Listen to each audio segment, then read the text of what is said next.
Cette semaine, dans le balado, on retrouve un père pas trop commode et on côtoie un voisin pas trop commode non plus. Bienvenue à mon ciné balado. Vous êtes en compagnie de Patrick Marleau et Jean-François Breton. Salut Jeff! Allô! Alors, tout d'abord, bonne année. On se retrouve pour ce premier balado de 2023. Ouais, exact. Je tiens-tu mon micro dans le bon sens, là? Pas trop rouillé. Non, ça va. Ça a fait une grosse semaine, hein, parce que la semaine dernière, donc les sorties du 6, là, on n'était pas tout à fait de retour au bureau ou à peine. Puis là, j'ai essayé de compenser. Il y a beaucoup de sorties cette semaine aussi. Oui, on n'a pas réussi à tout voir non plus.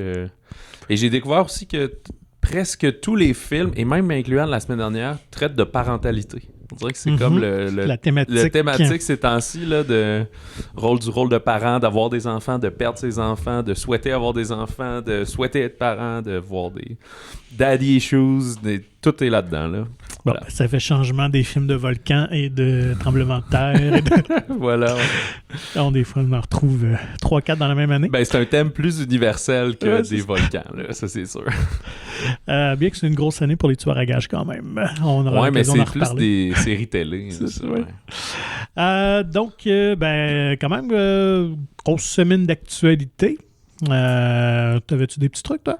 Non, je vais réagir à tout Parfait. ça. J'ai rien noté en tant que tel. Puis j'étais un peu mélangé entre cette semaine et la semaine dernière. De toute façon, on peut bien le couvrir. C'est pas la fin du monde, je pense. Non, c'est ça. J'ai fait moi aussi. C'est un petit peu un topo des 2 dernières semaines, devrais-je dire. Nouvelle inusité, un petit peu. Il y a une poursuite contre Paramount. Je sais pas si tu as vu ça, par 2 comédiens.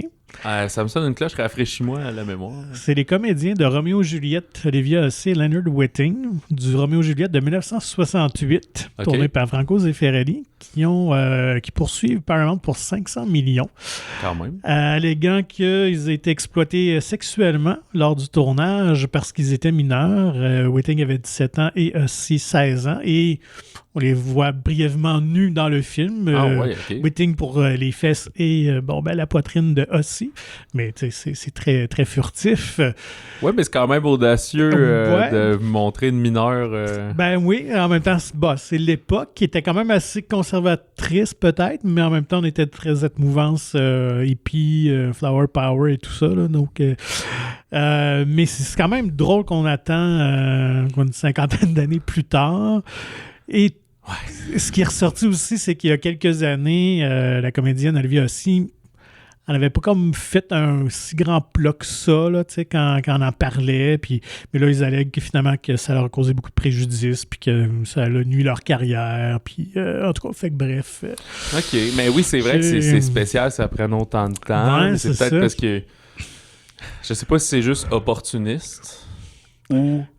Surtout 500 millions, c'est pas beaucoup, là. Surtout, je pense que ça nuit à ta carrière. Il n'aurait pas fait, c'est ça, là, 200 en gain, je sais pas. Ouais, c'est pas ça. beaucoup d'acteurs font ça, là, 250 millions en carrière. Là.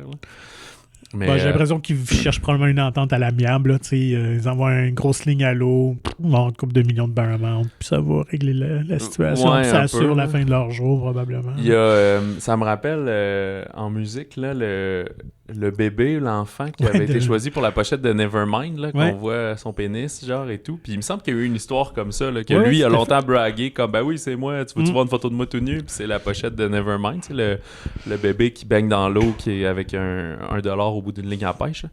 Puis, mais après, il y a eu des poursuites, comment il y avait jamais eu on n'a jamais signé de release, on n'a pas eu les droits, ils ont pris cette photo-là. Mais là, ça, je suis pas certain. Il me semble que ça avait fini que c'était comme plus ses parents aussi. C'était pas lui, finalement, qui faisait tant qui mettait en cours la poursuite, c'était plus du côté des parents, puis je pense que c'était aussi un peu une histoire d'opportunité d'argent et tout. Probablement. Ça, je sais que ça avait été rejeté finalement. Ouais, c'est ça, je pense que Sophie, il n'y a pas de dossier. C'est peut-être ça qui va arriver effectivement dans ce cas-ci. Mais en tout cas, je trouvais c'est quand même assez inusité là, d'avoir une poursuite après tant d'années pour un cas qui est quand même assez particulier, comme tu l'as mentionné. Par contre, là, c'est sûr que... Ben, je pense que la limite, c'est beaucoup, est-ce que je sais pas, comme... Bon, peut-être que les mœurs, c'est comme ça passait plus, mais est-ce que contractuellement, tu sais, c'était déjà, il va y avoir une scène de nu, donc veux-tu faire le contrat, puis si tu fais le film, ça va être ça?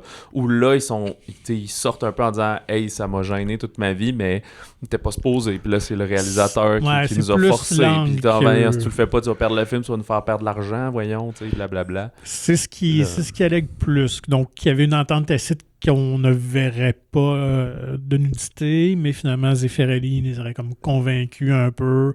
Eux étaient jeunes innocents, tu débutes dans le métier, donc ils l'ont fait un peu sous pression. En même temps, Lévi aussi est retourné avec Franco Zeffirelli parce que c'est elle aussi qui incarne Marie dans Jésus de Nazareth dans la télésérie. Fait qu'en tout cas, bref, ça va être à suivre. On verra si... ça va créer un précédent. Ben, ça va être à suivre ou pas. Parce que peut-être qu'on n'entendra pas du tout parler, ça va être réglé hors cours, puis comme tu dis... Effectivement. Voilà. Sinon, on a vu qu'Avatar a remporté son pari, évidemment, au box-office. Un très bon temps des fêtes. Ouais, la course vers le 2 milliards là, qui se poursuit. Donc, Cameron, vraiment bel et bien confirmé qu'il va être obligé de travailler sur ses suites, finalement. OK, le 4 et le 5 aussi? Ouais, c'est ça. Donc, il dit la prochaine décennie va être assez occupée. Il a même donné une petite idée sur quoi porterait le troisième film. Là, j'avais entendu qu'il l'avait même déjà tourné, pratiquement. Ouais, en grosse partie, mais il avait gardé ça quand même très secret. Mais dans le fond, là, on verrait un nouveau peuple. Ce serait le peuple de feu. Voilà. Fait qu'après peuple de terre et d'eau, on va se lancer dans le feu. Donc, ce serait une tribu, je pense, qui est encore plus hostile et qui serait peut-être les méchants d'Avatar, les méchants Na'vi sur la planète. Juste. Fait qu'on va peut-être se diriger vivre moins en paix que les autres. Ouais, c'est ça. Mais là, moi, en tout cas, j'aurais aimé ça, moi, qui passe le flambeau, là. Ouais. Qui reste producteur, certes, là, je comprends que son but, c'est de créer un gros univers puis d'avoir la notoriété, mais que justement, là, où 4 puis 5, ils donnent ça à des... Comme un peu Star Wars fait, ou les Marvel, là, tiens, prenons des jeunes réalisateurs hip, puis... ou réalisatrices, évidemment. Écoute, pour le 4 et 5, on le sait pas. Peut-être c'est quelque chose qu'il va faire aussi en cours de route. Là, assurément, le 3, c'est lui comme réalisateur. Mais en même temps, c'est tellement son bébé, fait que je sais pas s'il est... Mais ça va quand même de film en film. Ouais, c'est parce que je comprends qu'un Marvel, la différence, c'est qu'il y en a comme 4 par année. Ouais. Fait que c'est pas toujours un événement. Mais là, les Avatars, s'il se met à nous en donner 1 ou 2 ou 3 ans, ça va être quand même moins un événement, là. Et peut-être qu'il va faire quand même son 1,5 milliard, mais là, tu sais, c'est fou, là. Dans le temps des fêtes, je pense qu'au Québec, c'était à peu près 60% du box-office, c'était Avatar. Ouais, c'est dire énorme, qu'un cinéma de 4 salles était aussi bien d'avoir Avatar dans genre 3 ou 4 de ces salles, puis le chapeauter dans l'autre. Tu sais, 3 salles, 23 décembre, chapeauté, puis t'es comme, parfait, là, t'es blindé. T'sais. Les autres se sont pétés à la gueule, là, Whitney Houston, puis... Babylone. Ouais, c'est ça, Babylone, malheureusement. Fait que... Bon, j'espère que ce sera pas de même à chaque année qu'un Noël sur 2, c'est juste Avatar puis rien d'autre. Puis tous les autres films, tu sais, on parlera de Otto plus tard, mais tu sais, qui était au début supposé être à Noël. Puis on voit qu'il y a des petites scènes de Noël dans le film, mais ils se sont tassés de cette programmation-là et tout. Fait que, bref, pas que ça soit un monopole de films non plus. Là. Donc, Avatar 3 devrait justement prendre affiche dans 2 ans, en 2024 pour Noël 2024. Sinon, à côté, c'était la reprise, le retour des Golden Globes à la télévision. On sait qu'ils avaient fait une pause d'une année suite à toutes sortes de scandales. Oui, puis ça va jamais être tellement bien. Ça va jamais bien longtemps pour les Golden Globes. Non, effectivement, toujours un peu de controverse entourant tout ça. Et même cette année, on a décidé de diffuser ça un mardi soir. Ouais. Traditionnellement, c'est souvent les dimanches dans les Oscars que les Golden Globes. Peut-être qu'on essaie de renouveler son public, mais ça n'a pas été le cas. Je pense que les codes d'écoute non, j'ai vu que c'était les plus faibles de l'histoire. Là. Je pense que c'est même pas 10 millions. Là, c'est 9 millions, quelque chose comme ça. Et je dois dire qu'ils étaient assez plates, honnêtement. L'animateur Jared Carmichael, que je ne connaissais pas, un humoriste qui a fait une espèce d'anti-animation, là, très... mais tu sais, c'était correct, là, mais c'est surtout, en fait, les remerciements, les présentateurs, c'était assez... Classico. Ouais, même endormant, je dirais. Là, Okay. Il y avait comme pas tant d'émotion. Mais voici la liste, quand même, des gagnants. Je pensais soulever ça, parce qu'il y a eu quand même quelques surprises. Alors, ils ont quand même gardé un peu sur notre siège. Je dirais dans la catégorie... surprise, oui et non. En musique, Justin Hurwitz l'a remporté pour Babylon. Ouais.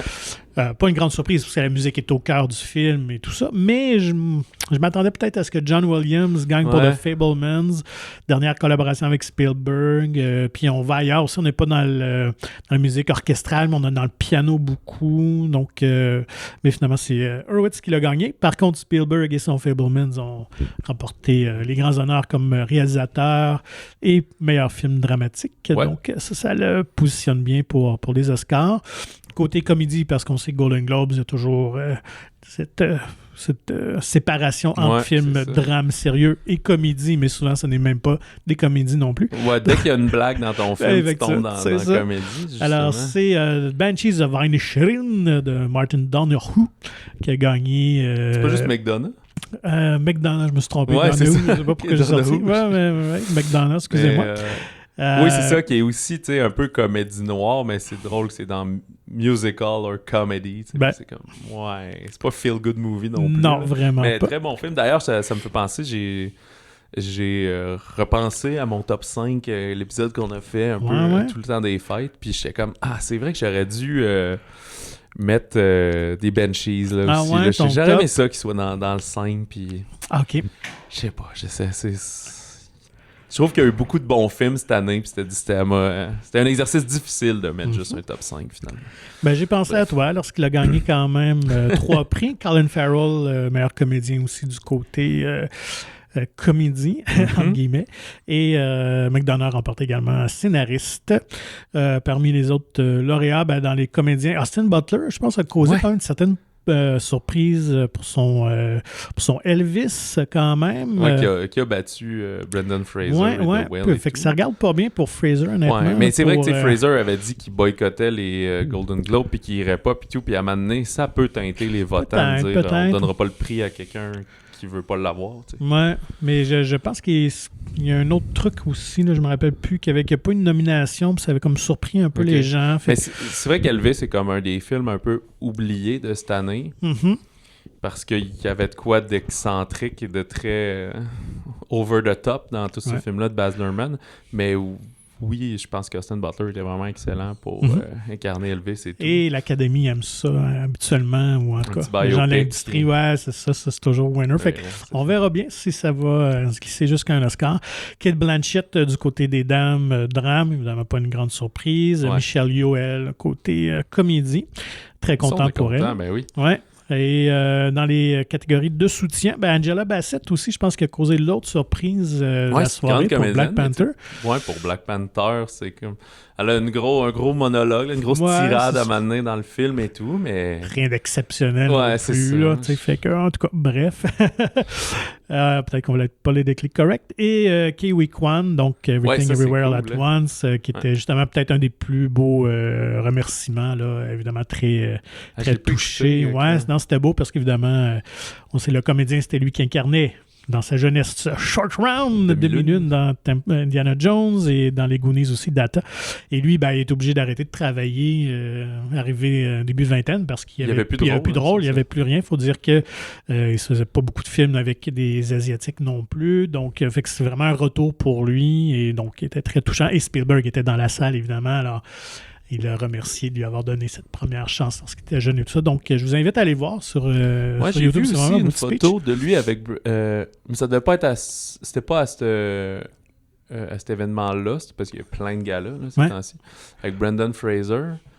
Je pense que les deux étaient dans Encino Man. Je sais que Brendan Fraser était l'homme d'Encino. Et... L'autre, il y avait peut-être un petit rôle dans le film, je pense que je me rappelle plus. Mais sûrement un rôle très secondaire. Et c'est drôle parce que sur son veston, Kay avait un petit œil. Un petit googly eye. Comme dans Everything Everywhere All at Once. Donc, un petit clin d'œil. Je l'ai bien aimé. Alors, on verra bien pour... Puis c'est les photos puis les extraits sont sortis de Jamie Lee Curtis qui hurle de joie quand Michelle Yeoh remporte le trophée. Bien sûr. D'ailleurs, moi, je m'attendais que ce soit elle qui gagne pour l'actrice de soutien. Ouais. Donc, on verra bien pour les nominations des Oscars qui vont suivre bientôt. Ben, surtout que c'était... Tu sais, je pense que c'était sa chance. Elle a l'air vraiment à s'en foutre, là, mais tu sais, c'était vraiment... Un rôle sur mesure pour ça. Ben oui, puis vu que ça, c'est un peu l'avantage des Golden Globes, vu que tu différencies ta comédie de ton drame, tu as bien plus de nominations. Fait que là, quand on va avoir juste 5 actrices de soutien, elle passera pas. Là, il va y avoir Angela Bassett non plus, je pense. Là, non, ce serait étonnant. Des rôles plus forts qui vont être mis là. Tu sais, des rôles secondaires qui sont quasiment des rôles principaux là, des films, des fois. Bien que ces actrices ont été quand même nominées pour les Screen Actors Guild. Donc, ça, c'est évidemment la prix-remise pour les C'est l'industrie en tant que... c'est le syndicat des comédiens, là, le guild des acteurs et actrices. Donc, les nominations ont tombé cette semaine. Donc, justement, actrice de soutien, on retrouve Angela Bassett quand même. Hong Cho, qui était dans The Whale. Oui. Kerry Condon, donc dans Banshees of Inisherin, Jamie Lee Curtis et Stephanie Hsu aussi, donc très contente, qui jouait la fille de Michelle Yeoh dans Everything Everywhere at Once. Et elle, je trouve ça dommage qu'elle n'ait pas reçu de nomination Golden Globe parce qu'elle était vraiment, vraiment très, très bonne. Mais je pense que Kerry Condon, elle va en avoir aux Oscars. Je pense que oui. Oui, on verra. Mais habituellement, là, ceux qui remportent le prix des guildes remportent souvent là, 90% du à l'Oscar. À l'Oscar. Fait qu'on se verra ça. Ça, c'est tes trucs pour avoir tes prédictions presque parfaites. Oui, je me suis beaucoup là-dessus. Prenez des notes à la maison. Du côté des hommes soutien, on a Paul Dano quand même pour le Fabelmans. Oui. Brendan Gleeson et Barry Keoghan pour Banshees of Inisherin, pas de surprise. Ke-Huy Quan également et Eddie Redmayne pour The Good Nurse. Et actrices principaux. Alors, chez les dames, Cate Blanchett pour Tar, Viola Davis, Woman King, Ana de Armas, Blonde, Danielle Deadwyler de Till et Michelle Yeoh, évidemment. Et chez les hommes, Austin Butler, Colin Farrell, Brendan Fraser, Bill Nighy et Adam Sandler, quand même pour Hustle. OK. Fait que ça, c'est assez surprenant. Ouais, c'est drôle. Est-ce qu'à l'époque, il y en avait eu une pour Screen Gems? Non, Uncut Gems. Uncut Gems, non, il n'avait pas eu, c'est ce que j'avais lu. Mais il l'avait pas eu aux donc, Oscars, mais est-ce qu'il l'avait eu au Screen Guild? Screen bonne question, ça faudrait voir. Mais je ne pense pas. Je pense que j'avais lu un truc que c'était comme, justement, là, une récompense pour lui parce qu'il avait été snobé à l'époque, là, mais je pense que c'était pour ça. Là. Mais en même temps, je trouve ça bizarre faire ces affaires-là. Comme... Ouais, c'est pas un très bon film, mais dans le temps, t'en avais fait un qui était hot, puis on t'avait oublié, non, fait que le voici. C'est comme, c'est un peu par dépit, comme il me disait, comme quand Scorsese avait gagné pour The Departed, qui était comme, c'est bien, là, mais c'est pas si malade. Mais vu que t'as fait plein d'autres choses en dessous, ça va être comme ça. Raging Bull, Goodfellas, puis The Departed. Ouais, c'est comme, ben bon. Mais c'était quand même à une époque, faut y donner, où on varie, là, mais tu sais, c'était à 2004 à peu près, puis DiCaprio était super populaire avec Matt Damon. Fait que le fait qu'il ait tourné avec des plus jeunes acteurs comme ça, avec Mark Wahlberg aussi et tout, ça a fait connaître Scorsese pour bien du monde, je pense que ça a été une porte d'entrée à cet univers-là, au film de mafia, à plein d'autres choses. Fait que et c'est demeuré, je pense, à ce jour encore son film le plus populaire justement au guichet. Là, je plus pense. Que Wall Street? Le Loup de Wall Street? Ah, ou peut-être proche, mais je pense que c'est dans ses... À vérifier. C'est vrai que le Loup, il devait être aussi R-rated et tout, là, fait que... Mais faut checker ça après. Sinon, dernière nouvelle, restons toujours dans les prix. Alors, là, c'est l'association des réalisateurs, le Directors Guild, qui ont aussi sorti leur nomination cette semaine. Donc, pour meilleur réalisateur, on retrouve Todd Field pour Tar, Joseph Kaczynski pour Top Gun Maverick, quand même. Les Daniels pour Everything Everywhere All at Once, Martin McDonagh pour Banshees et Steven Spielberg pour Fabelmans. C'est ça. Mais j'ai l'impression que chaque fois que Steven est là... je pense que c'est son ami. C'est ça. Mais je voudrais bien... Moi, je team Everything Everywhere. Là, moi aussi. Les Daniels, ça serait hot surtout. Mais ça dépend comment le DGA, là, le Directors Guild, voit ça. Mais tu sais, c'est qu'ils ont fait un grand film, tu sais, presque 100 millions, là. vraiment beaucoup de succès en prenant plus des moyens du bord puis des choses comme ça. Fait que s'il y a une espèce d'hommage au cinéma dans les façons de faire, beaucoup d'effets en props et des trucs comme ça. On va voir s'ils veulent saluer l'audace ou le classicisme. C'est vraiment des deux contrastes. C'est ça. Ce qui est un peu drôle parce que dans le fond, Fableman, c'est un style classique pour rappeler qu'il faisait de l'audace quand il était jeune avec des calèches puis des caméras 8 mm, 16 mm. C'est quand même drôle. Mais voilà. Ça me fait penser, parenthèse, si vous êtes curieux et fan de cinéma, nous autres, on fait souvent des entrevues avec des artisans québécois, mais malheureusement, on n'a pas accès aux artisans américains. Ouais. Mais le DGA, le Directors Guild Association, ont leur podcast où c'est toujours des Q&A, donc des séances de questions-réponses avec des grandes sorties de films, dans le fond. Puis souvent, ça va être un réalisateur ou une réalisatrice qui interviewe un réalisateur-réalisatrice à la suite d'une projection devant le public, dans le fond. Fait que c'est souvent des épisodes d'une vingtaine de minutes, ça s'écoute assez bien.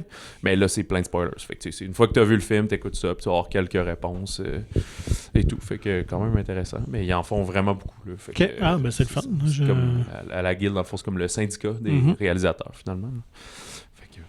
À découvrir sur votre plateforme d'écoute, mais arrêtez pas de nous écouter pour autant, là, s'il vous plaît. Moi, j'avais le tour pour les... non, j'avais une autre actu, effectivement. Francis Coppola, qui tourne Megapolis, on le sait. Oui, le projet impossible. Oui, ça s'avère justement un peu impossible. On sait que Coppola est reconnu pour... dépenser beaucoup d'argent, d'aller over budget, comme on dit. Il me semble que c'était un genre de projet à 200 millions. Là. Pas loin. Je pense que c'était 120 millions, mais on a déjà confirmé qu'à la moitié du tournage, il va dépasser les coûts. Mais plus que ça a l'air que c'est très ardu comme plateau. Il aurait renvoyé son équipe d'effets visuels. Je pense que c'est son concepteur artistique. Fait que bref, ça brasse pas mal. Mais le film est toujours en chantier? Toujours en chantier. On n'a pas dit qu'on l'arrêtait pour autant. Écoute, probablement qu'il va réussir à aller chercher de l'argent ou s'endetter comme il avait fait encore à l'époque pour Apocalypse Now. Parce que c'est son fameux film qu'il avait mis dans le trou, dans le chenoute à l'époque. Je savais pas ça, donc, il a fait beaucoup de films de studio justement pour payer sa dette. Donc, Le Parrain 3, entre autres, c'était en partie pour ça. Donc, c'est ça. Alors, ça change, plus c'est pareil pour Coppola. Ben, c'est ça, c'est drôle parce que je me souviens que quand on parle d'Apocalypse Now, on dit toujours que Brando, il était sous, puis il était ingérable, puis c'était un chaos. Mais c'est-tu que Coppola lui-même était un peu le chaos sur ses propres sets? Tout à fait, je pense. Mais il faut dire aussi dans un contexte d'aller tourner, je pense, dans les Philippines, en pleine guerre. Donc, il y avait un peu ça aussi. Là. Mais ouais, je pense que Coppola est très excessif. On peut le voir, pour ceux qui l'ont peut-être déjà vu en entrevue, très passionné. Moi, je connais pas assez le personnage, mais tu sais, congédier ta personne qui fait ta direction artistique, c'est très bizarre parce que ça fait 1 an ou plus avant le tournage que tu travailles avec pour créer des visuels. Lui, il travaille avec des concepteurs physiques qui vont comme créer les décors, les affaires. Là, tu fais oui, c'est ça, je veux, parfait. Puis le rendu au tournage, tu le mets dehors puis tu recommences genre quasiment à zéro avec quelqu'un d'autre. C'est comme ça va juste être pire. Là, je pense, de ce que j'ai lu un peu, ce qui semble sortir, c'est il y a un gros clash peut-être générationnel, parce qu'évidemment, c'est un cinéaste un peu plus vieux. Au niveau des effets visuels, de l'approche, je pense qu'il voulait... En tout cas, l'équipe voulait utiliser beaucoup de nouvelles technologies qui est très coûteuse, mais qui ne donne peut-être pas encore le résultat escompté, alors que le Coppola voulait peut-être revenir à une façon plus traditionnelle, en tout cas, parce que c'est un film de science-fiction aussi, il faut le rappeler. Là, donc, à voir. Mais si vous voulez voir deux des meilleurs making-of, peut-être de films, pour ceux qui s'intéressent, il y a Apocalypse, celui d'Apocalypse Now, qui est Arts of Apocalypse, qui avait été tourné par sa femme, donc elle a suivi Coppola en tournage et tout ça. Tout le long, c'est un film qui dure 2 heures, mais c'est hallucinant, justement, de voir toutes les épreuves qu'il a dû surmonter pour tourner le film, et aussi celui de Dracula, donc de 92, qui est super fascinant.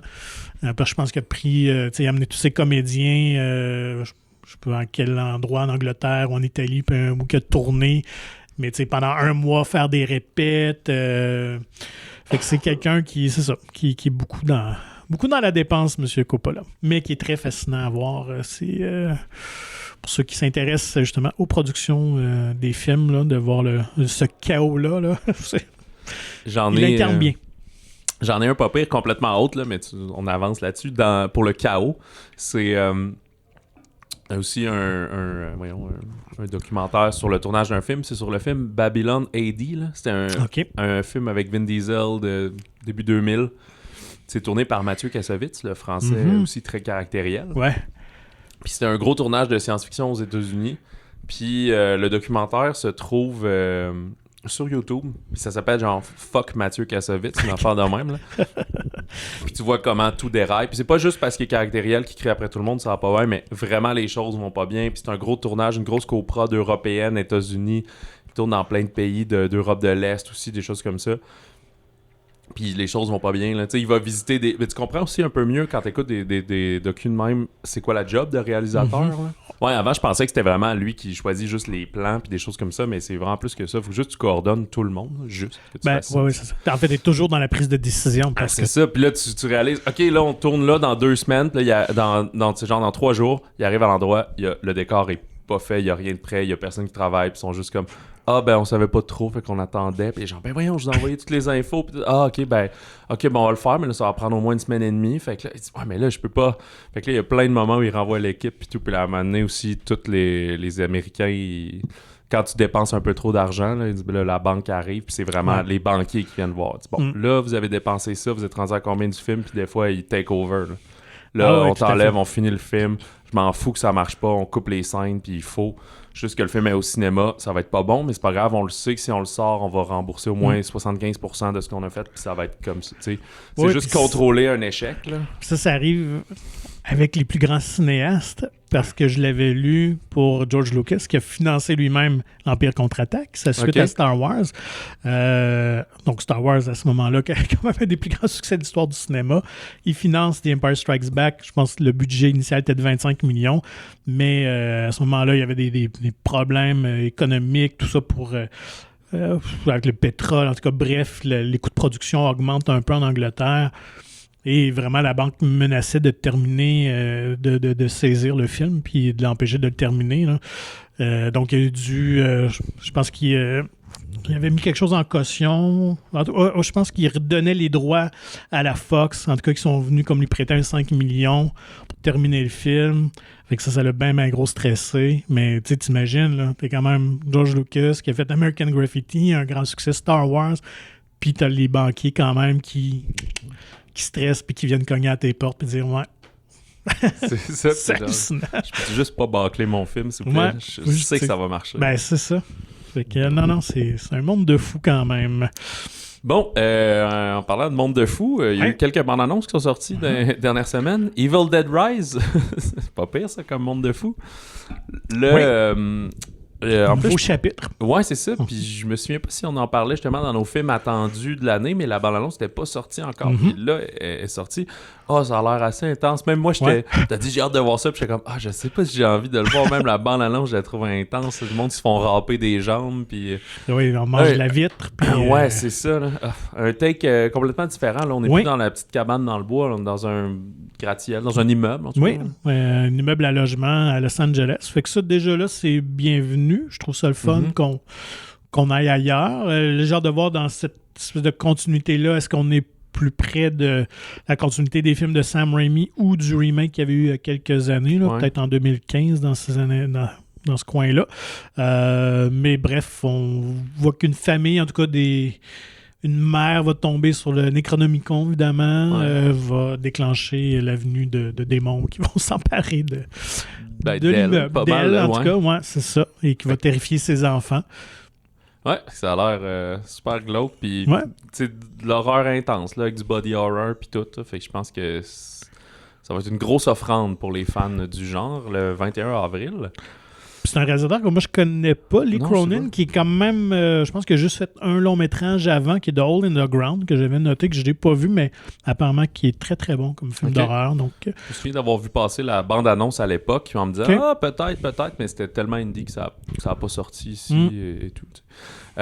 Sinon, moi, je sais pas, je trouve qu'il y a une petite vibe, je m'emmène vers autre chose, une petite vibe peut-être justement Everything Everywhere d'un film que je regarde la bande-annonce puis je suis pas sûr de comprendre ce qui se passe, ça pique ma curiosité. Et c'est Beau is Afraid, le nouveau film de Ari Aster. Lui qui avait fait, certes, Hereditary et Midsommar, mais là, on est moins dans l'horreur, plus une espèce d'aventure comique, dramatique, un peu de tout. Ouais, c'est ça. Ouais, c'est ça. Ouais. Fait que j'ai de la misère à décrire ce qui se passe. Tu sens avoir un Joaquin Phoenix âgé qui a l'air un peu agoraphobe, de la misère à sortir de chez eux, qui on voit amener son cellulaire, parle juste à son propriétaire de logement, son psychologue et sa mère. Là. Ouais. De ce que j'ai lu, c'est qu'il y a eu une enfance très traumatisante. Je pense qu'une relation assez pénible avec sa mère. Okay. Et lorsqu'elle décède, il retourne chez lui dans sa maison d'enfance, mais là, ça semble déclencher plein de triggers chez lui, comme on dit. Ça.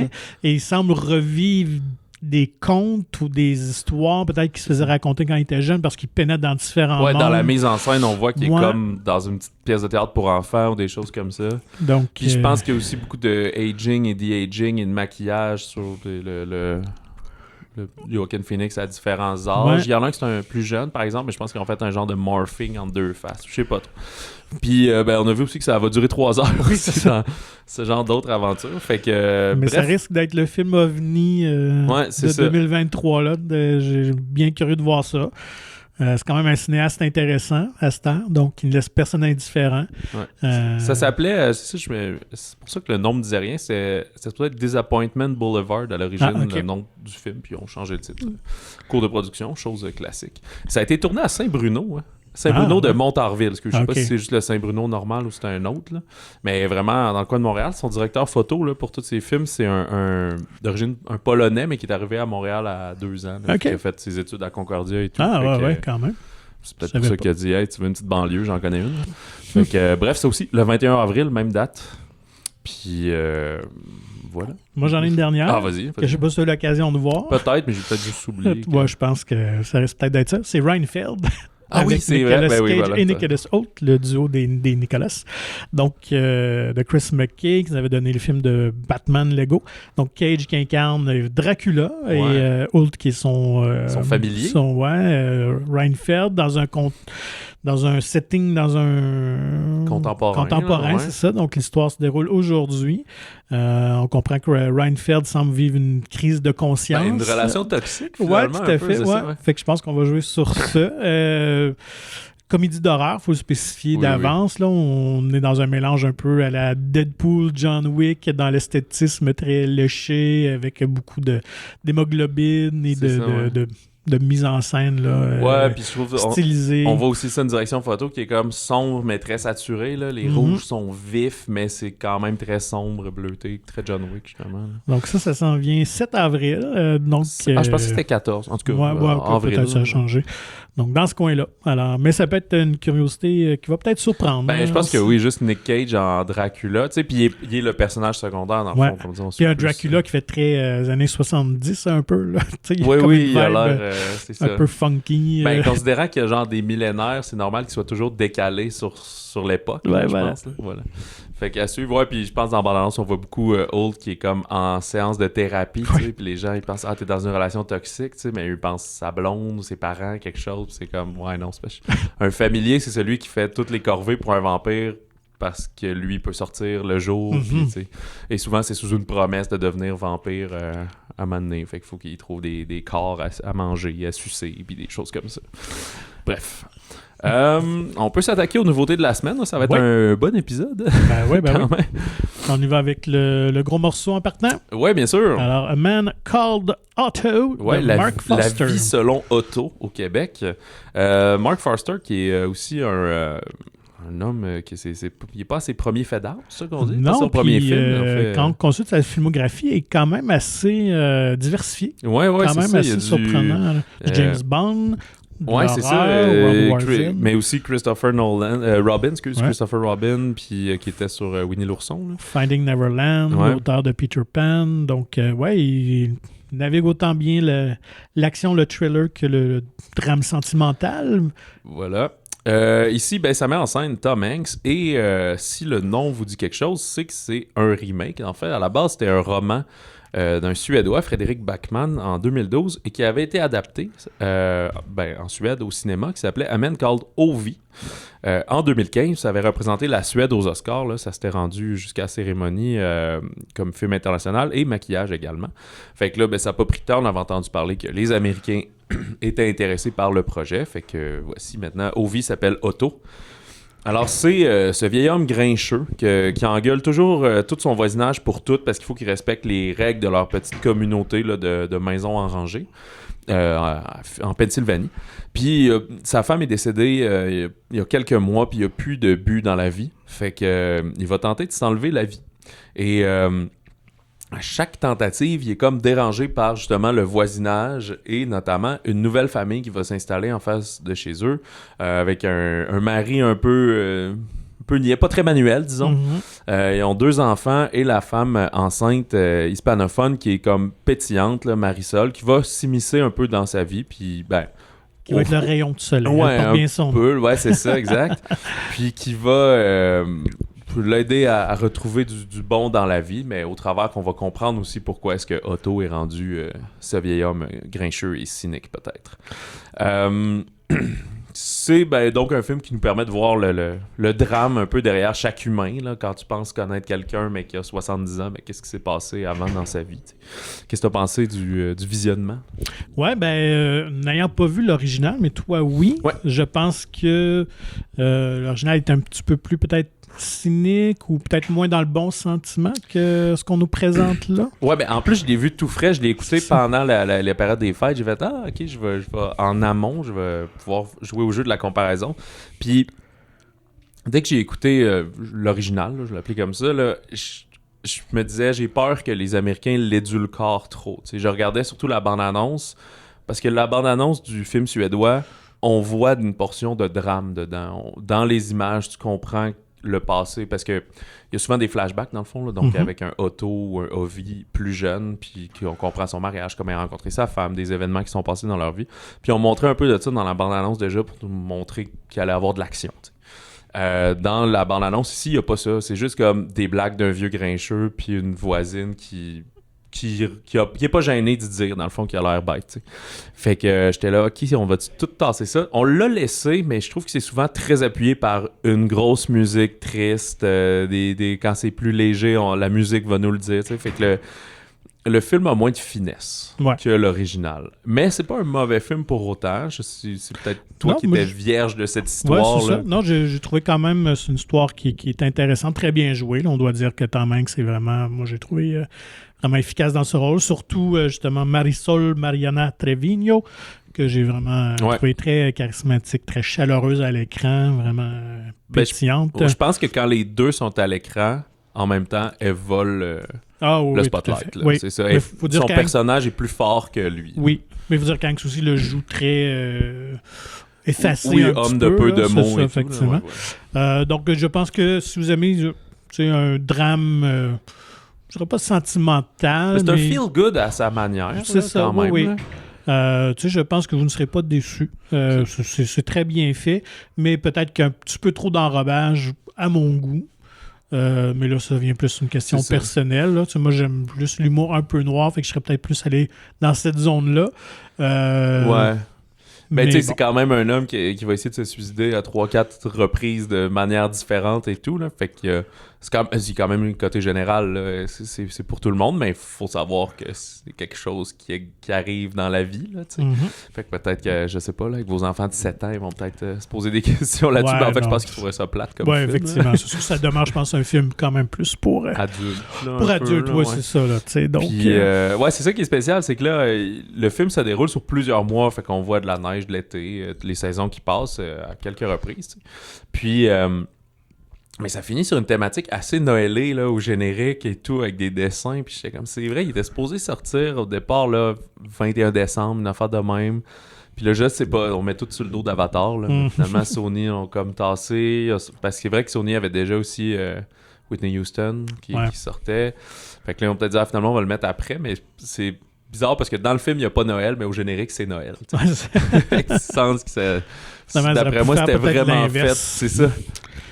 Mais ça, non, bref, vraiment un film quand même bien satisfaisant. Oui, c'est ça. Je pense que c'est ça. C'est dans la gamme du feel good avec un petit peu plus de profondeur sur des blessures humaines puis des choses qui fait qu'on avance et qu'on traverse des épreuves dans la vie, finalement. Ouais, puis à noter, fun fact, que le comédien qui joue Tom Hanks dans sa version plus jeune... comme à 20 ans, mettons 25 ans. Là. Donc, c'est son plus jeune garçon, Trevor Hanks.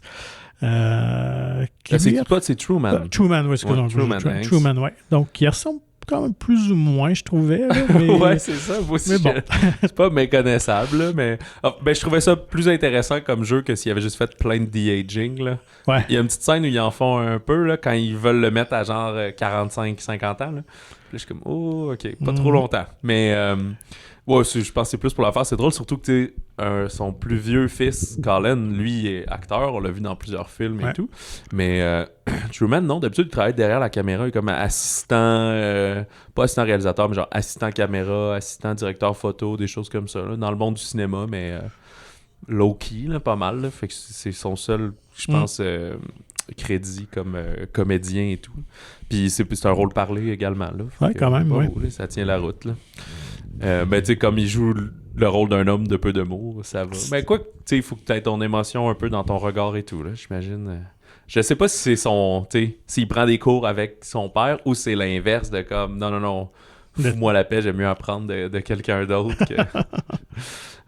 En tout cas, alors, la vie selon Otto, voilà. Sinon, allons dans un autre registre très différent, le thriller avec l'origine du mal de Sébastien Marnier. Oui, coproduction France-Québec. Il y a entre autres Suzanne Clément dans le casting, dans la distribution, mais elle qui fait aussi, qui a beaucoup de succès en France également. Ouais. Mais je me demandais si c'était Sébastien Marnier, mais non, c'est un Français, lui, qui avait fait entre autres L'heure de la sortie et un autre film dont j'oublie le nom, qui sont toujours un peu dans le suspense et des fois dans la relation de famille. Alors ici, c'est pas une erreur, on suit Stéphane, qui est joué par Laure Calamy. Fait que c'est assez singulier, là, les femmes ont souvent des noms d'hommes dans ce film-là. Alors Stéphane qui a finalement retrouvé son père biologique et va décider à le contacter, qui est comme, c'est Laure Calamy, fait que fin trentaine, quarantaine. Puis elle découvre, c'est un vieil homme malade, mais riche et un peu bourru, un peu aigri également, qui a pas le côté sympathique de Otto, cela dit, qui habite une luxueuse villa en compagnie de sa femme, de son autre fille qui s'appelle Georges, et de la fille de Georges, et de la bonne. Puis elles semblent toutes attendre genre sa mort pour avoir l'héritage. Fait que elle va juste entrer Stéphane dans la vie pour dire moi je veux juste reprendre contact avec mon père parce que sa mère est morte récemment. Puis elle va s'enticher du patriarche en toujours ne voulant pas s'immiscer dans les histoires de famille. Elle veut juste contente de les connaître, si on veut. Sauf que finalement, ça va commencer à faire ressortir des secrets puis des tensions et elle ne sera pas tant que ça la bienvenue dans cette famille-là, surtout à cette étape de la vie de cet homme singulier. Donc, un thriller Hitchcockien que j'ai trouvé quand même assez intéressant. Quand même, proposition originale. Très bien joué. Les comédiens sont vraiment tous les comédiennes même. Oui, j'aurais dit les comédiennes plus que les comédiens.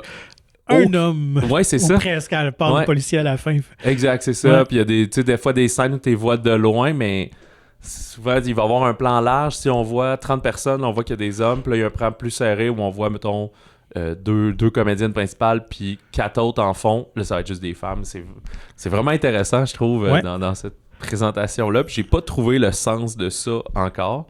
Clairement, il y en a un où c'est juste pour nous jouer dans la tête.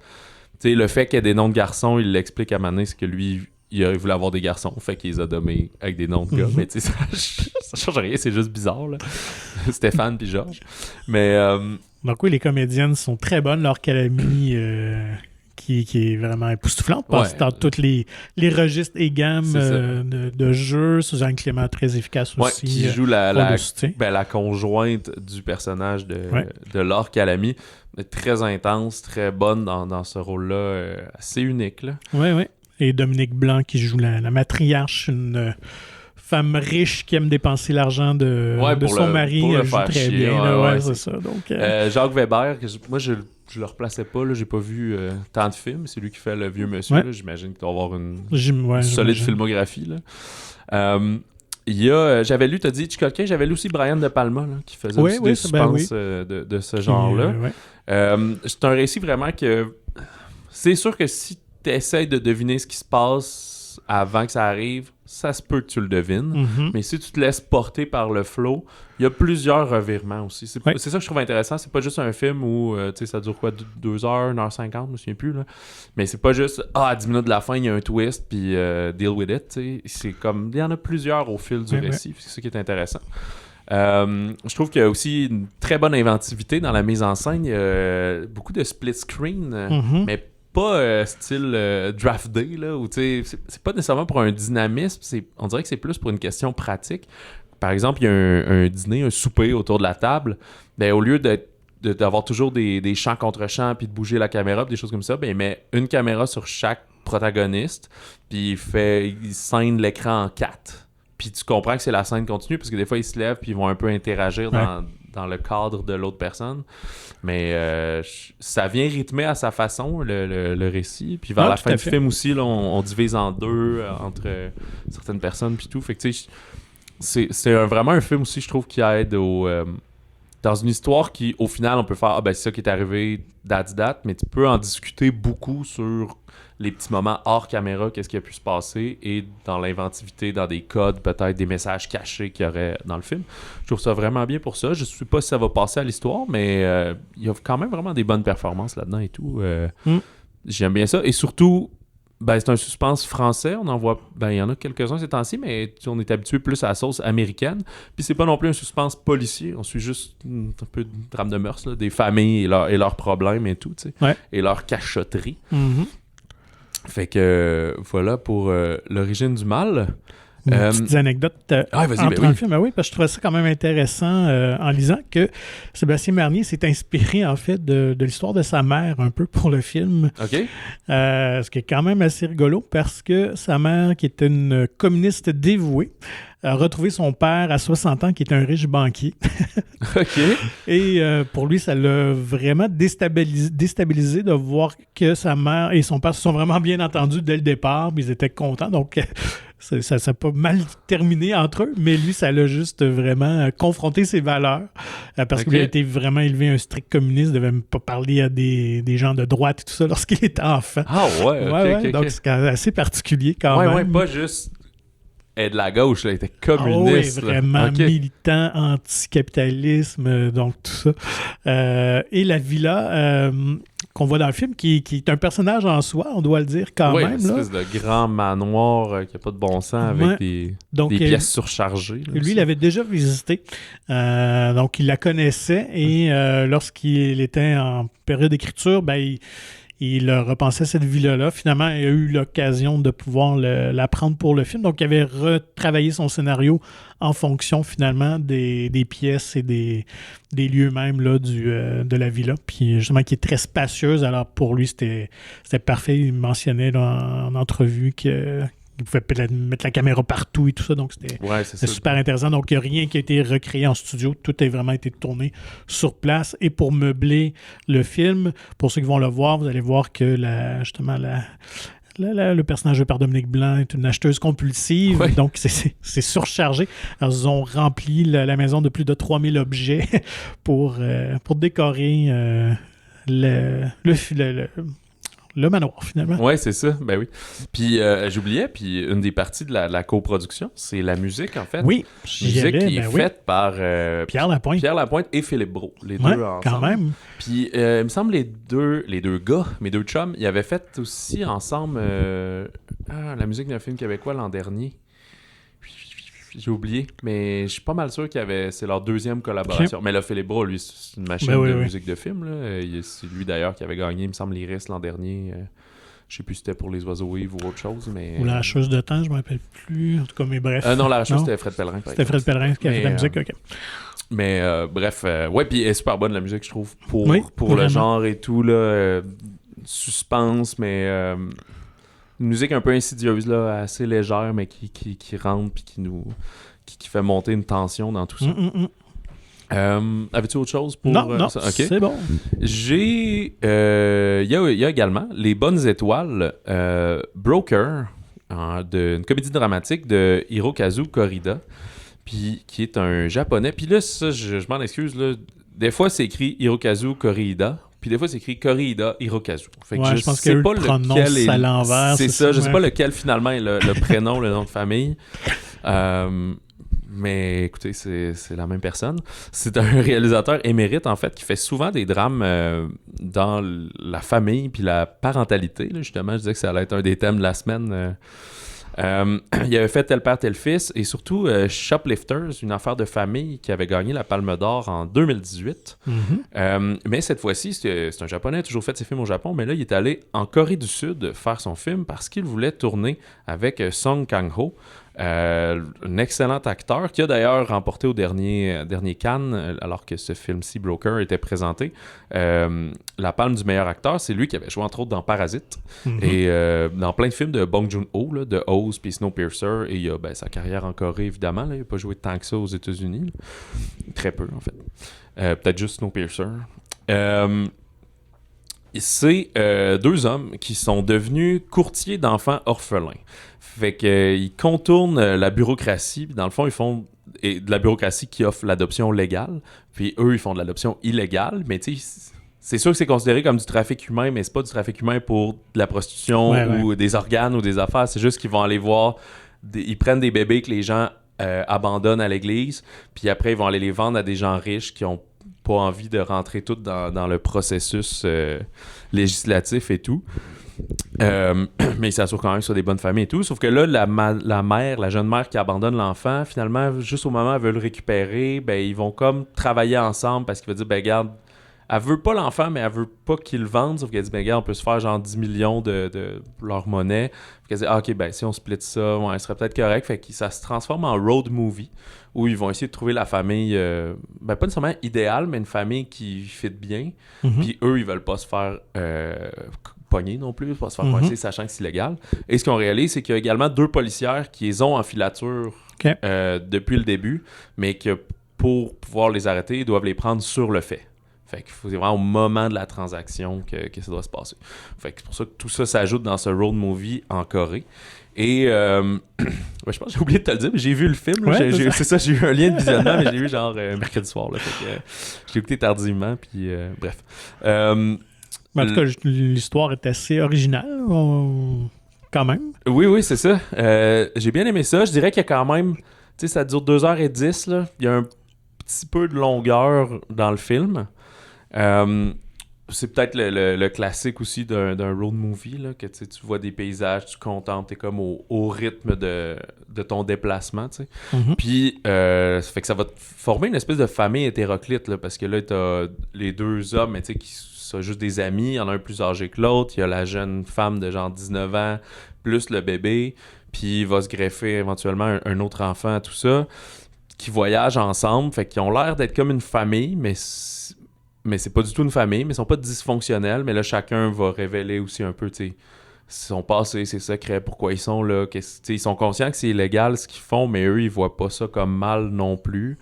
Fait que, puis elle, pourquoi elle veut abandonner son enfant, pourquoi elle veut pas accepter son rôle de mère, son histoire derrière, etc. Fait que il y a ce côté-là très humain qui est super intéressant à découvrir au fil du film, là. C'est pas un suspense, là. Mais c'est drôle parce que c'est un sujet très grave, mais qui est abordé d'une manière plus légère, plus comique. Pas de mauvais goût, là, pas pour nier ça, là, mais juste parce que dans ce cas-là, c'est plus humaniste, un peu ce qu'eux ils font avec tout ça. T'sais. Fait que voilà, puis tu sais, ça m'a juste rappelé que je pense j'ai vu Shoplifters, ça je l'avais vu, une affaire de famille, mais pas ces autres films. Puis à chaque fois que je voyais des bandes annonces passer, des choses, ça m'intéresse, mais on dirait que je prenais jamais le temps d'aller les voir tant que ça. Mais là, je vais vraiment plus m'attaquer de découvrir. Ouais, c'est ça, sa filmographie. Puis il y a quand même vraiment beaucoup de films, là, une dizaine, je pense, là, ce réalisateur-là. Fait que voilà pour Broker, mais c'est juste disponible en version originale sous-titrée en anglais. OK. Fait que je pense que c'est une sortie un peu plus limitée, mais c'est le genre de film aussi qui arrive dans les événements de ciné-répertoire et des choses comme ça, peu importe où vous êtes. Dans les autres sorties de la semaine, là, il y en a qu'on a vu, il y en a que j'ai pas vu.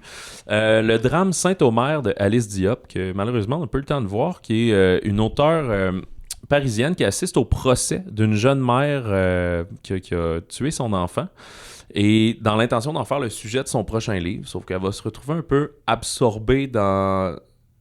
Pas absorbée, mais elle va avoir une espèce de compassion dans ce que la mère a fait, puis ça va venir à y jouer dans la tête à elle-même. Okay. Et ben, ça va teinter un peu son... Ouais, puis qu'elle va se sentir mal d'avoir de la compassion pour ce qu'elle a fait dans telles circonstances et tout. Mais j'ai lu des critiques très, très bonnes du film. Ouais, j'ai comme un petit buzz entourant le film, là. Ouais, on salue d'ailleurs le jeu des comédiennes, fait que je vais essayer d'aller voir ça cette semaine. Fait que oui, c'est ça pour les films de parentalité, comme je disais. Il y a Mayday de Jean-François Richet. Lui, c'est un Français, il me semble, par contre. Avec un nom comme ça. Ouais, c'est ça, mais Jean-François, c'est pas le Québécois. Là. Non. Mais oui, mais c'est lui qui avait fait Les Deux Mérines puis L'Empereur de Paris. Mais là, c'est un film aux États-Unis, mais il avait fait aussi le remake de L'Assaut du Poste 13 là, en 2005. Fait que c'est un gars d'action. Là. Fait que Mayday ou Plane dans sa version originale, c'est avec Gerard Butler. Pris dans une violente tempête, il y a un pilote de ligne qui va faire atterrir son appareil sur une île des Philippines, mais qui est contrôlé par des guérillas séparatistes. Fait que là, il va être obligé de s'allier avec un des prisonniers qui transporte pour s'évacuer. On dit que c'est vraiment c'est un film d'action de type série B, là, comme on a vu 1000 fois des années 90. On réinvente pas rien. C'est assez invraisemblable, mais très divertissant. Fait que... Ben lui, c'est spécialisé un peu là-dedans. Le Butler, quand même. Ouais, quand même, là, c'est ça. Lui et Neeson sont comme un peu les deux. Ouais, c'est ça. Mais Butler, on a sorti une coupe qui était meilleure. Parce que Neeson en fait incroyablement. Ouais. Là, il en fait genre 1 ou 2 par année. Fait que c'est sûr qu'ils peuvent pas tout être bons, tu sais. Mais Butler sont quand même pas si pires. Tu sais, sa série Has Fallen aussi avait un certain succès. Mais il y en a un que j'ai oublié, là. Mais c'était un film de braquage un peu indie, là, qui durait quand même un genre de 2h15. C'était un peu trop long, mais c'était quand même très intéressant. J'ai oublié le titre, mais c'était super bon, ça, par exemple. Il y a le drame Ce qu'elles disent, Woman Talking de Sarah Polley, mais qui prend l'affiche en sortie limitée juste à Montréal. Mm-hmm. Fait que là, on l'a pas vu pour l'instant, mais on dit beaucoup de bien du film. Là. Ça se passe... Je pensais que c'était un film d'époque, mais c'est un film contemporain. Ouais. C'est comme en 2010, mais c'est dans une communauté ménonite isolée. Qu'il y a des femmes qui décident de mettre fin aux violences masculines dont elles sont victimes. Et on dit exactement beaucoup de bien de la distribution menée par Rooney Mara, Claire Ford, Jessie Buckley. Ben Whishaw aussi qui est là-dedans, qui est peut-être un pas fin. Ça se pourrait. J'ai vu Corsage, qui est un film qui est sorti le 6 janvier, dans le fond, la semaine où on était absent, de Marie Kreuzer. J'avais de l'intérêt parce que on sent qu'il pourrait arriver dans les nominations de films étrangers. Fait que là, je voulais pas avoir... des fois, ce rattrapage-là, il est dur à faire, rendu aux Oscars. Là, ils sont comme pas trouvables, ces films-là. Là. Fait que j'ai profité pour aller le voir. C'est avec Vicky Krieps et qui est vraiment investi dans ce film-là. On est en 1878. Au lendemain de son 40e anniversaire, c'est l'impératrice Élisabeth d'Autriche se rebelle pas mal contre son statut de femme qui a pas de pouvoir, qui est au pouvoir, mais qui a pas vraiment de pouvoir décisionnel, qui peut rien faire. Justement, qui est juste contrainte à soigner son image puis à bien paraître. Puis qui était... en fait, c'est la princesse Sissi. Ben oui, c'est ça. Et elle avait un trouble avec son poids, avec son image corporelle. Elle mangeait rien, juste un bouillon, un verre d'eau, une mince tranche de viande, des choses comme ça. Puis si elle prenait moindrement de poids, on y mettait en face et tout. Là, les médias allaient en parler, les journaux, les ragots. Fait que, non, Krieps est vraiment très bonne dans ce film-là, qui est une actrice polyglotte, là, qui parle comme plein de langues. On l'avait vu aux États-Unis dans Old de Shyamalan il y a un été ou deux. C'est sûr, ça m'a rappelé un peu Spencer de Pablo Larraín, là, plus récemment, qui était sur comme Lady Di à la veille de de sa séparation et tout. Fait que, tu sais, c'est une reconstitution d'époque, certes, mais pardon, comme une fiction, puis une liberté là, de dire qu'est-ce qui aurait pu se passer toute cette année-là. T'sais. Avec tout ce qu'on sait sur le personnage, la personne, voici comment elle aurait pu filer cette année-là. Okay. Fait qu'il y a cette liberté-là, mais j'ai vraiment aimé ça. Il y a quelqu'un que j'avais lu, j'ai oublié qui, c'est comme un film d'époque, pour ceux qui aiment pas les films d'époque. Okay. Ça, il se passe pas tant d'affaires, mais j'ai pas trouvé de longueur. Là. J'ai vraiment aimé voir et vivre ça. Elle fait beaucoup de cheval aussi, genre beaucoup d'équitation et tout. T'sais.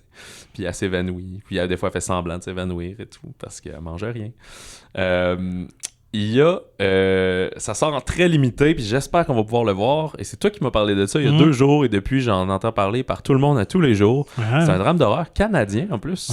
Ouais. Skinamarink, c'est quoi, Pat? Tu... Écoute, Skinamarink, je sais que c'est quelque chose qui existe, qui fait partie de la culture populaire, mais faudrait que j'aille lire. Je me rappelle plus c'est quoi exactement. Ok, mais c'est comme une vraie créature, un vrai quelque chose qui c'est existe. Quelque chose. Il y a quelques romans là, qui ont déjà ce nom-là. Là. Fait qu'une espèce d'entité maléfique, je pense, mais là, je pourrais pas en dire. C'est comme plus. genre un poltergeist, mais un Skinamarink. Ouais. Genre, ok. Mais là, c'est comme réveillé en pleine nuit, des enfants réalisent que leur père a disparu, puis les portes et fenêtres sont plus là. Moi, au début, quand j'ai lu, je pensais que le dur qu'il y avait la porte était ouverte, les fenêtres étaient ouvertes, mais c'est plus non, il y a juste des murs, tu peux plus sortir. Comme dans les Sims, là, quand t'enlèves tes portes ou tes choses comme ça. Là. Puis qu'il y a une mystérieuse entité qui tente de les amadouer avec une voix enfantine. Fait que ça a l'air très spooky. La bande-annonce est assez efficace. C'est pas found footage, mais il y a quand même, on reconnaît la sauce là, de Blair Witch puis Paranormal Activity, là, de films à genre 100 000 $ de budget. Puis... Mais là, j'ai l'impression que... Tout est dans le suggéré que montré, finalement, évidemment, avec les moyens qu'on a. Mais moi, ça buzz, comme on dit. Oui, je l'entends parler vraiment beaucoup. Sur Rotten Tomatoes aussi, je pense qu'il y a des bonnes critiques. Mais là, il y a une sortie limitée, quelques salles à Montréal. Peut-être que ça va s'étendre un peu. Je pense que j'ai comprendre que Shudder avait les droits, fait que ça va sûrement ouvrir éventuellement sur leur plateforme. Et j'espère qu'ils vont laisser le temps aussi à quelques salles de cinéma de l'ouvrir, d'exploiter le film. C'est sûr que ça fera jamais le succès de Blair Witch ou Paranormal parce que eux ils sont sortis avec 2000 écrans. On vous le pousse ce film-là, fait que tout le monde y allait. Là, lui, il reste difficile à trouver, fait que il sortira pas avec 75 millions de dollars, là, ce serait surprenant. Là. J'ai vu aussi Le 6e enfant, qui est aussi sur la parentalité, évidemment. Ça, c'était sorti la semaine dernière. Là. Un couple d'avocats qui n'arrive pas à avoir d'enfants. Fait que c'est un peu l'équivalent de Broker, mais en France.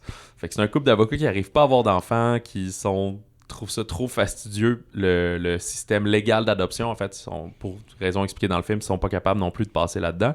Puis qu'ils vont faire un arrangement avec un ferrailleur qui est dans le besoin, puis sa femme est enceinte de son 6e enfant, puis il dit « Je peux pas le garder, mais ils sont super catholiques, ils veulent pas le faire avorter non plus, puis ils veulent pas l'abandonner.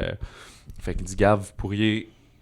juste nous donner un petit montant d'argent qui va m'aider à payer ma camionnette puis des affaires, puis vous en occuper, puis on ne peut jamais savoir, sauf que là, ça se trouve être illégal faire ça, c'est aussi du trafic humain.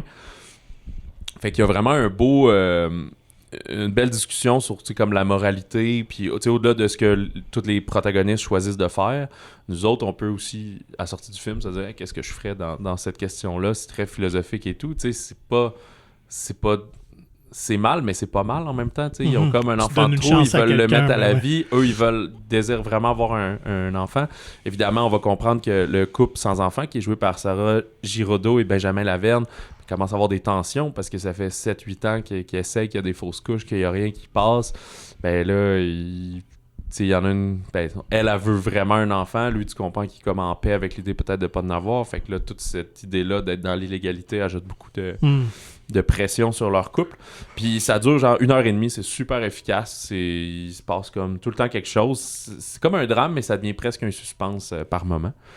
Et là, on l'avait pas couvert, puis je pensais que tu aurais eu le temps d'y aller cette semaine. Oui. Mais Megan, qui connaît un espèce de succès classique pour Blumhouse. C'est-tu la première copro de Blumhouse puis Atomic Monster, en fait? Je pense que oui. Parce qu'on avait dit qu'ils s'étaient associés pour plutôt production, là, donc James Wan et Jason Blum. Fait que c'est un scénario, entre autres, de James Wan. Là, fait que c'est une jeune... en fait, c'est une scientifique qui travaille sur un robot jouet, là, d'un genre d'intelligence artificielle, exact. Mais sa sœur va décéder, donc elle va, pas hériter, mais obtenir la garde de sa nièce. là, elle va dire, ah ben tiens, sois le cobaye pour ma nouvelle poupée, ça va t'aider. Et là, évidemment, la poupée va devenir un petit peu démoniaque au fil que son intelligence artificielle va s'auto-développer et s'auto-réguler. Une espèce de croisement entre jeu dans Chucky, là, Child's Play, puis Terminator. Puis on dit que le scénario mélange constamment l'horreur et l'humour. Fait que faut pas y aller pour voir un film d'horreur. C'est pas Evil Dead Rise, là. Tu y vas pour quelque chose de plus léger, mais qui est un peu dans cette espèce de phénomène weird. On dit aussi que c'est une poupée qui pourrait être très iconique, là, je pense, comme Chucky. En tout cas, depuis quelques semaines, il y a plein de memes, il y a plein de trucs sur TikTok qui passent. Donc, je pense que c'est ce qui a fait son succès aussi. Là. Ben oui, la promo du film, il y a plein de petites filles, parce que la poupée, elle danse beaucoup, là, je pense, là, dans le film. Là. Puis il y a plein de petites danseuses ballerines comme la poupée, là, toute blonde, la petite robe. Puis là, il faisait se promener 6, une en arrière de l'autre. Puis je pense qu'il y a des games de football, ils ont eu et tout. Okay. Ça rappelle un peu quand il y avait Smile, là, puis il y avait du monde au baseball qui faisait juste sourire là, non-stop là, pendant 2 heures. Là. Donc je pense que c'est un succès de marketing viral qui a réussi. Et là, on va voir si le bouche-oreille va perdurer. Mais, moi, j'avoue que j'étais très sceptique en voyant la bande-annonce. Mais écoute... tant mieux si ça fonctionne. Puis moi, ça me donne le goût de le voir. Ouais, moi aussi, c'est ça. Je vais essayer d'y aller très rapidement. Surtout, je pensais que ça serait comme un accident de char. Là. Je pensais que ce serait vraiment de la boîte. Mais je vois qu'il y a vraiment un succès. Sur Letterboxd, tous les gens que je connais, ils ont des critiques, pas du 5 étoiles, mais comme, non, j'ai eu passé un bon moment.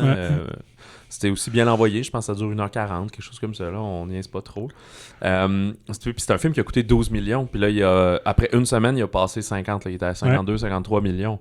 Fait que c'est sûr qu'il va dépasser le 100. Fait que c'est vraiment un succès, tu sais. Parce que si ton film te coûte 300 millions, là, ben 300 c'est quand même rare, là, mais tu sais, 150, ben c'est ça, il faut que tu en fasses 600, puis plus encore, quand il y a un coûte 12, là, si t'en fais 100, c'est un coup de circuit, là, tu sais.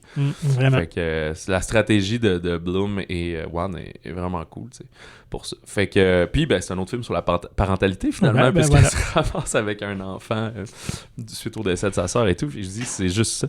Peut-être que la semaine prochaine, ça se calme un peu dans la parentalité. J'essaie de penser.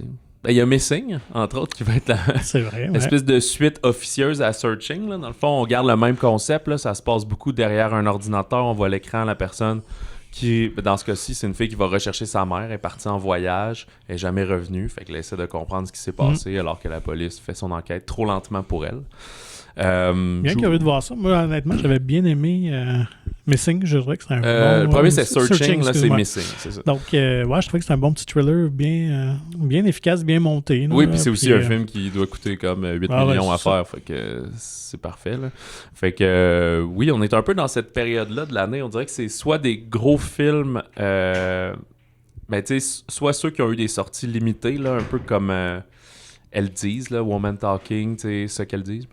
qui sort par après, des films internationaux qui commencent à être acquis comme Broker qu'on voit de plus en plus, ou genre des petits films plus indie qui passent, puis le blockbuster va plus recommencer en... c'est mars. Ben, on a Ant-Man en février. Ouais. Ça, mais de notre côté, ça va être le nouvel Astérix qui sort aussi quand même en février, qui est une grosse sortie. Oui, c'est vrai. Ouais, 1er février. Qui est va être une sortie simultanée. C'est pour ça que ça sort un mardi, mais c'est un mercredi. Ouais, mercredi 1er février, puis c'est en même temps que la France. Ils sortent toujours les films le mercredi.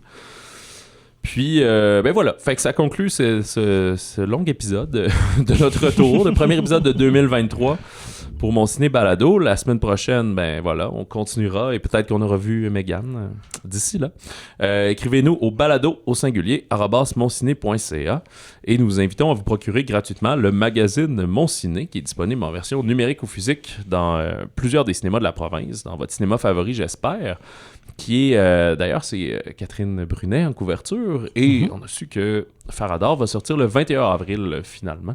Alors, tant mieux. Visitez le monciné.ca pour plus d'informations. Sur ce, on vous souhaite bon cinéma et bon popcorn.